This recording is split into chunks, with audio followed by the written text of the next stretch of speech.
By 2001, our gaming minds were so wrapped around linear progressions through games. It was time for a change. Sure, we had our Zeldas, and our Marios, our Castlevanias, our Tony Hawks, and Final Fantasies, but in October of 2001, the gaming world would be changed forever with the release of Grand Theft Auto 3, one of the most influential games ever made.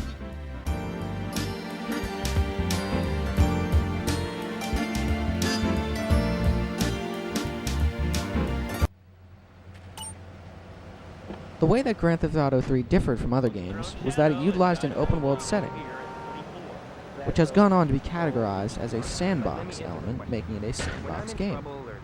You see, when you complete a mission, the next mission doesn't automatically start.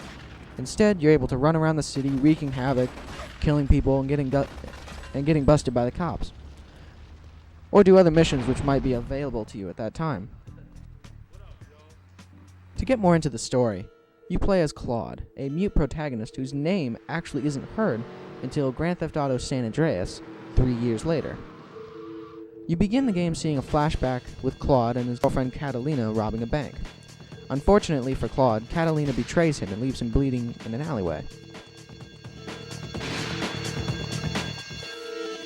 Sorry, babe. I'm an ambitious girl. You're just small time.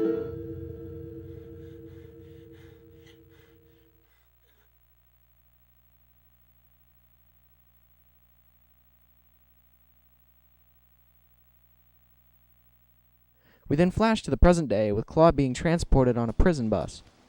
Things go wrong, and the bridge they're on is blown up, leaving the cops in panic, and leaving Claude and his new partner 8-Ball the chance to escape.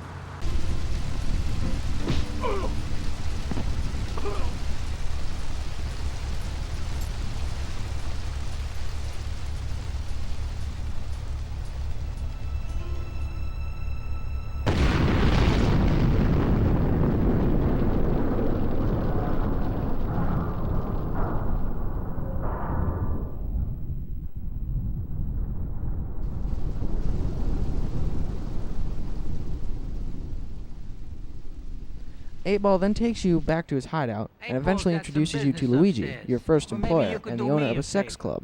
One of my girls needs a ride, so grab a car and pick up Misty from the clinic, then bring her back here. Remember, no one messes with my girls. So after finishing the missions with Luigi, you eventually can move on to Joey, Tony Cipriani, and Salvatore Leone.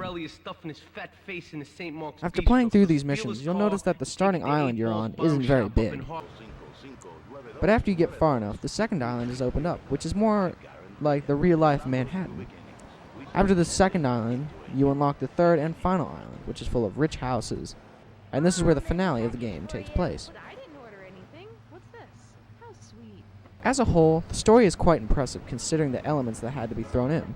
Most of the missions are self-contained and require you to only go from point A to point B and maybe kill or pick someone up along the way.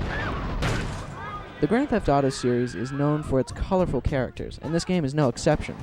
You'll meet sex club owners, mechanics, a casino owner, a media mogul, and many more. Along with the colorful characters, you also have a variety of weapons at your disposal, like a pistol, shotgun, various machine guns, grenades, and rocket launchers as well. Get out the damn car! Wash your ass!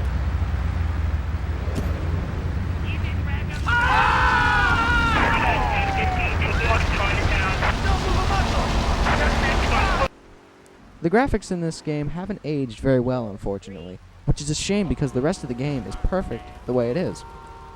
It seems that some of the building textures don't look as well as they probably did, and the city sometimes feels a bit barren.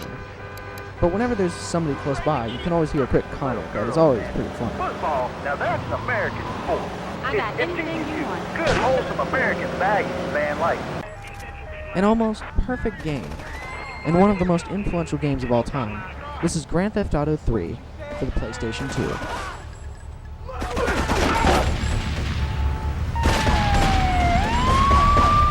What the pig? Get him down! Take it